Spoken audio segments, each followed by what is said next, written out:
یہ لوگ سرکاری کاغذات میں قدیم زمانے سے خود کو قوم شیخ لکھتے آ رہے ہیں، لیکن برادری شیخ میں ان کا قبیلہ جھوجے کے نام سے جانا جاتا ہے۔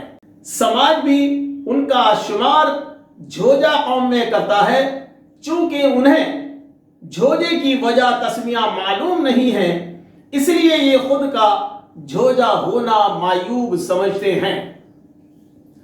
جب آزادی کے بعد آزاد حکومت ہند نے انہیں پچھڑوں کی لسٹ میں شامل کر لیا، تب سے یہ خود کو قوم جھوجا لکھنا شروع کر چکے ہیں۔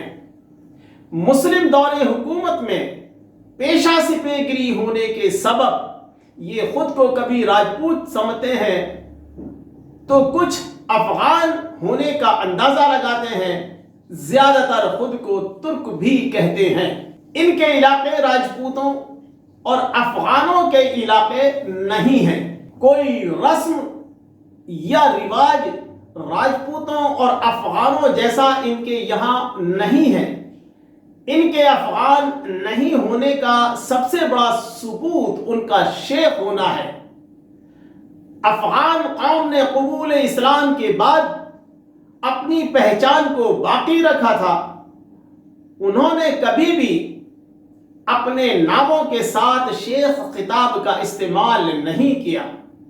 راجپوتوں نے اپنے ناموں کے ساتھ حکومت وقت کی طرف سے سند یافتہ خطاب خان استعمال کرنا شروع کیا۔ اسی طرح افغان بھی ترک سلاطین کے بخشے ہوئے خطاب اور انگریزوں کے بخشے ہوئے خطاب خان کا استعمال کرتے ہیں۔ یہ لوگ اپنے قبائل کو اچھی طرح پہچانتے ہیں۔ دور ترک سلاطین میں ترکوں کے ساتھ افغان قبائل بھی جنگ میں شریک ہوا کرتے تھے، لیکن اس بات کے مضبوط ثبوت موجود ہیں کہ افغان جنگی فوجی لوٹ کا مال لے کر اپنے گھر و علاقہ کوہ سلیمان کو واپس چلے جاتے تھے۔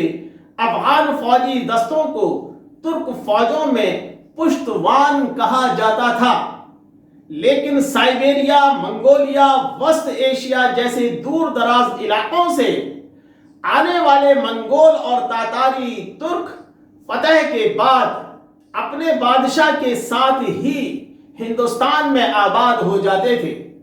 انہیں انعام کے طور پر زمینیں دی جاتی تھیں۔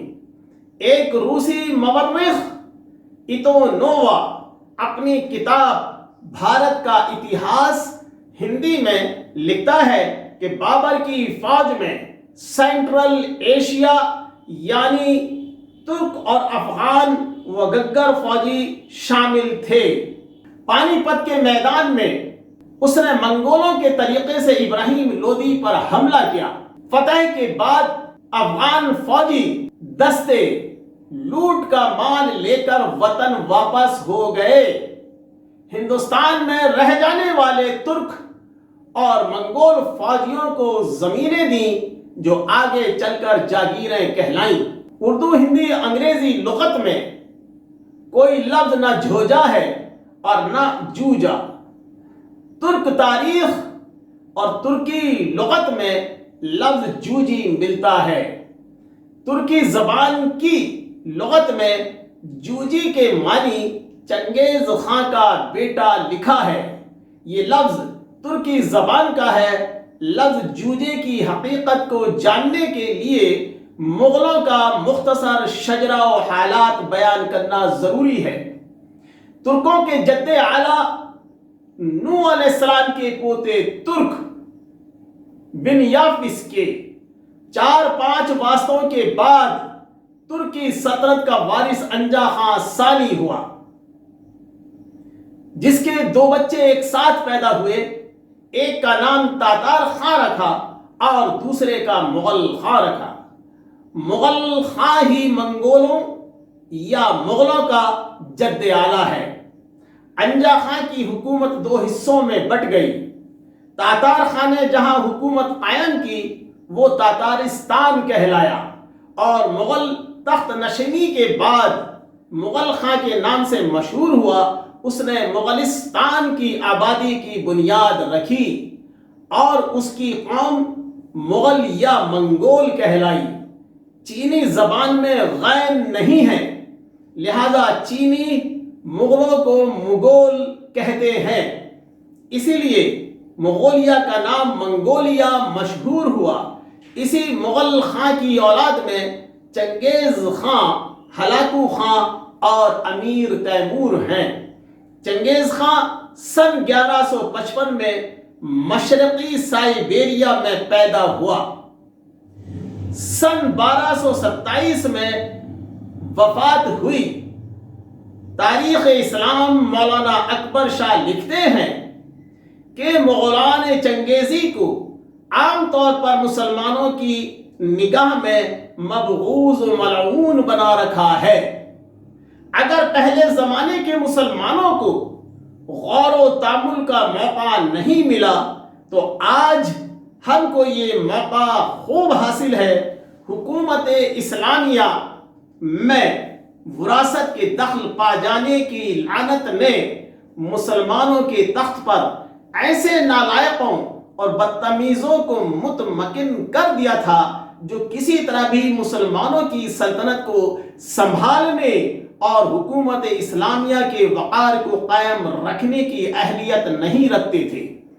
خدائے تعالیٰ نے اپنی مشیت کے ماتحت مغلوں کو ان کے وطن سے باہر نکالا اور ان کافر مغلوں کو فاجر مسلمانوں کا سزا دہندہ بنایا۔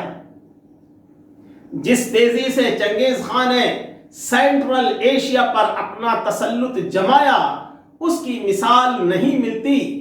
حکمراں چاہے چنگیز خان سے پہلے رہے ہوں یا چنگیز کے بعد، وہ اپنے مخالفین سے سختی سے پیش آتے ہی رہے ہیں۔ آپ سکندر کی تاریخ دیکھیں یا سمراٹ اشوک کی یا انگریز کی یا نادر شاہ کی، سبھی کی تاریخ انسانی خون سے رنگین ہے۔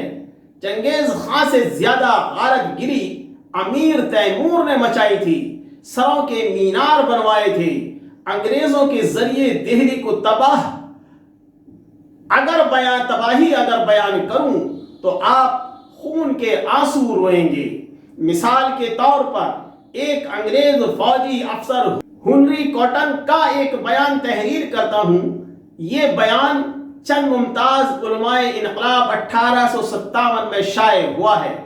دہلی سے پشاور تک گرینڈ ٹرنک روڈ کے دونوں ہی جانب شاید ہی کوئی خوش قسمت درخت ہوگا جس پر انقلاب 1857 کے رد عمل اور اسے کچلنے کے لیے ہم نے ایک یا دو عالم دین کو پھانسی پر نہ لٹکایا ہو۔ ایک اندازے کے مطابق تقریباً 22,000 علماء کو پھانسی دی گئی۔ اس طرح کی بے شمار مثالوں میں سے یہ ایک مثال ہے۔